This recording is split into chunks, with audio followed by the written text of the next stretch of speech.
Назарбаев биліктен кеткен соң оның орнын Қасым-Жомарт Тоқаев басты. Ол президент бола сала Қазақстанда жағдай бірден өзгерді. Тоқаев елімізде болып жатқан проблемаларды әлеуметтік желілерден қарап отырады. Тоқаевтың осы қасиетінің арқасында еліміздегі бүкіл әкім, министрлер Facebook, Instagram секілді желілерге тіркеліп, халықпен тікелей жұмыс істей бастады. Қайда жүргендерін, не жұмыс істеп жатқандарын желіге салып бөлісіп отырды. Халық оларға комментарий арқылы сұрақ қойып, нақты жауаптар алды. Ал Назарбаевтың кезінде әкім, министрлер халықпен мүлде сөйлеспейтін. Тіпті халықты адам деп менсінбейтін. Осылайша Тоқаев шенеуніктерді қарапайымдылыққа үйретті. Себебі Тоқаевтың өзі өте қарапайым еді. Сосын Тоқаев жағымпаздықты жек көреді. Ол өзіне ешқандай ескерткіш тұрғызбады, университет атын бергізбеді.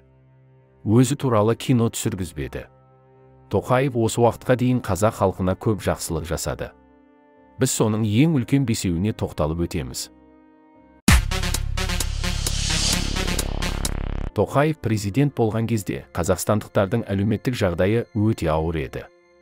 Себебі елімізде айлық өте аз. Ал азық-түлік, көлік, үй дегендер өте қымбат болды. Әсіресе көп балалы отбасылар күн көру үшін банктен несие ала бастады. Ал қазақстандық банктер берген несиесінің үстіне жылына кемі 25% қосады.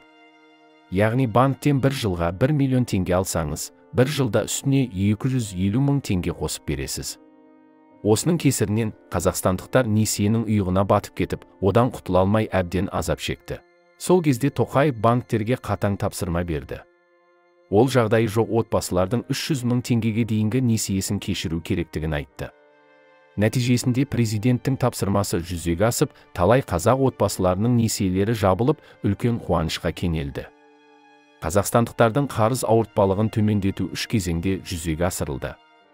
Бірінші кезеңде 2019 жылдың қыркүйегінде жалпы 105 миллиард 200 миллион теңгеге 507.400 азамат есептен шығарылды. Екінші кезеңде осы жылдың желтоқсан айында 46.900 азаматтың жалпы сомасы 9 миллиард 800 миллион теңге қаржысы есептен шығарылған деді Еңбек және халықты әлеуметтік қорғау министрлігі. Тіпті кей отбасыларында 600 мың теңгеге дейін несие кешірілді. Ал 600 мың теңге деген бір жылқы сатып алатын көлемді ақша. Егер ерлі зайыпты адамдар несиені бір-бірінен бөлек рәсімдеген болса, онда олардың әрқайсысының 300 мың теңге қарызы өтеледі. Бұл бір отбасының 300 мың емес, 600 мың теңге кредиті кешіріледі деген сөз деді сол кездегі вице-министр Светлана Жақыпова, яғни билік халықтың 115 миллиард теңге қарызын өздері төлеп берді. Міне осы ерлік үшін халық Тоқаевқа қатты риза болды. Тоқаев билікті өз қолына алған соң жаңа Қазақстан құрды. Яғни ол ескі Қазақстандағы жемқорларды құртып, оларды құстырды. Олардан алған ақшаны бюджетке салып, Қазақстанның дамуы үшін жұмсауға тапсырма берді. Әрине елімізде жемқорлар әлі де көп. Оларды бірден жою мүмкін емес. Тоқаев президент болған кезде бірнеше олигархты, бай манаптарды қатаң тексерді. Нәтижесінде үлкен шортандар ұсталды. Мысалы, бұрынғы мәдениет министрі Арыстанбек Мұхамедиұлы ұсталды. Оның көптеген дүние мүлкі тәркіленді. Сөйтіп Арыстанбек Мұхамедиұлын мемлекет 8 жылға соттады. Сосын Назарбаевтың немере інісі Қайрат Сатыбалды сотталды. Оған ешкімнің тісі батпайтын еді. Құзырлы органдар Қайрат Сатыбалдының мемлекетке келтірген шығындарын дәлелдеп, оны 6 жылға соттады. Шетелге заңсыз шығарылған активтерді қайтару бойынша жұмыс жалғасып жатыр. Былтырдан бастап елімізге бірнеше миллиард теңге актив қайтарылған болатын. Оның арасында Қайрат Сатыбалдыдан қайтарылған қаражат бар. Шамамен 300 миллион доллар болған деді Қазақстанның сыбайлас жемқорлыққа қарсы қызметі. Одан бөлек Назарбаевтың құдасы Қайрат Боранбаев та ұсталып, мемлекетке өте көп ақша қайтарды. Ол Назарбаев президент болып тұрғанда қатты байыған еді.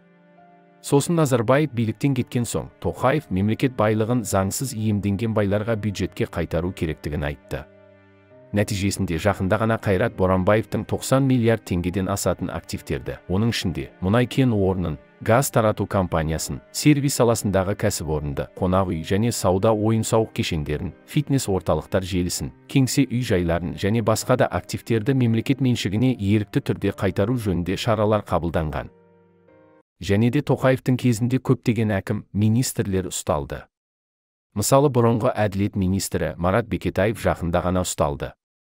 Жамбыл облысының бұрынғы әкімі Кәрім Көкірекбаев, Қызылорда облысының әкімі Қуанышбек Ысқақов, Павлодар облысының әкімі Болат Бақауов, одан бөлек, елімізде көптеген қала, аудан әкімдері, олардың орынбасарлары, министрлердің орынбасарлары, түрлі департаменттің бастықтары қамауға алынды. Осылардың кесірінен мемлекеттің бюджетіне орасан зор шығын келген. Жемқорлық балаларымыздың болашағын ұрлайтын, мемлекеттің түбіне балта шабатын жегі құрт. Сонымен қатар Тоқаев шетелдегі офшордағы ақшаларды да елге қайтара бастады. Қазақстанның олигархтары тәуелсіздік алған 30 жылдың ішінде офшорға 160 миллиард доллардан астам ақша шығарған екен. Тоқаев президент болған соң ешқандай ақшаны өз қалтасына баспай, халықтың ақшасын халықтың өзіне таратып бере бастады. Жаңа босанған аналарға жөргек бол, көп балалы отбасыларға, әлеуметтік жағдайы нашар отбасыларға, мүгедектерге жәрдемақы беруді арттырды.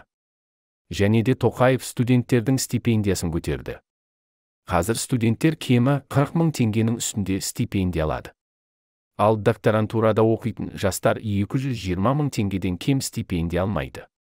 Осылайша Тоқаев еліміздің жастарына жағдай жасады. Қазір студенттер баяғыдай тиын санап, аш-жалаңаш жүрмейді. Және ең бастысы Тоқаев мектеп мұғалімдерінің жалақысын кемі 2 есе арттыруға тапсырма берді. Бұл тапсырманы Асхат Аймағамбетов білім министрі болып тұрғанда орындады.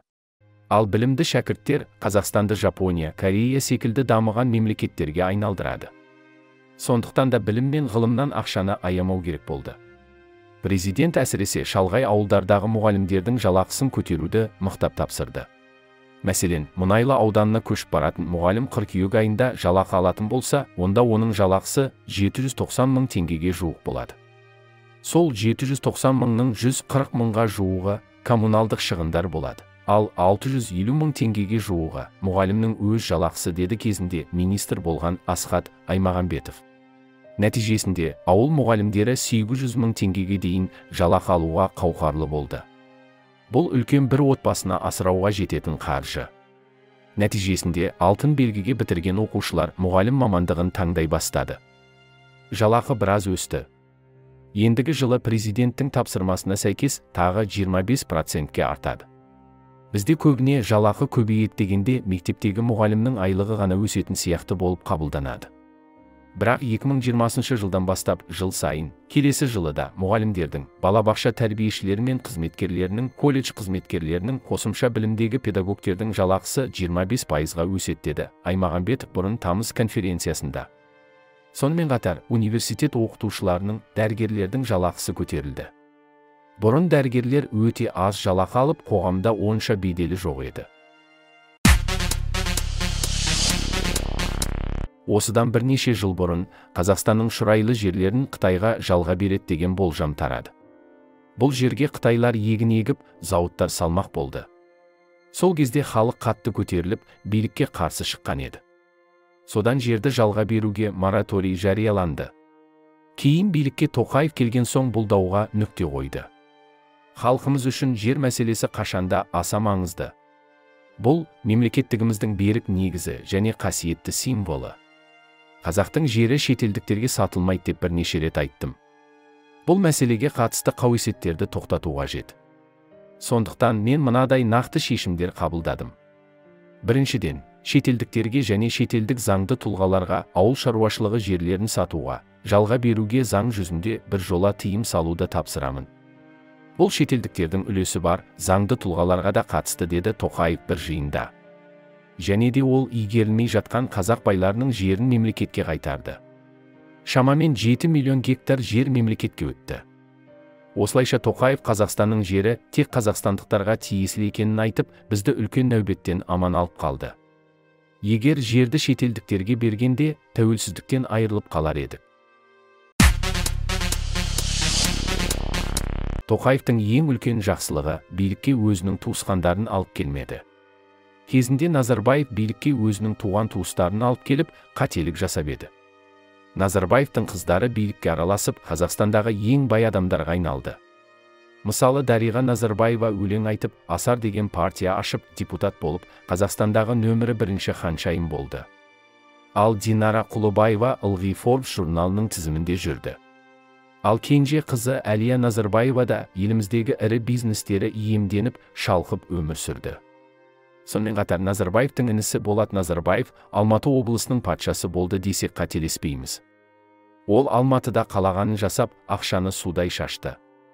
Қазақстанның түкпір-түкпірінде балаларына сүндет той жасап, әбден мастанды. Бұдан бөлек Назарбаевтың немере інілері, құда жекжаттары, кластастарының балалары секілді бітпейтін жақын адамдары биліктің тұтқасын ұстап, әбден байыды. Соның кесірінен халыққа ақша жетпей, әбден жоқшылықта өмір сүрді. Міне Тоқаев осы қателікті жасамады. Қазір биліктен Тоқаевтың туыстарын мүлде кездестірмейсіз.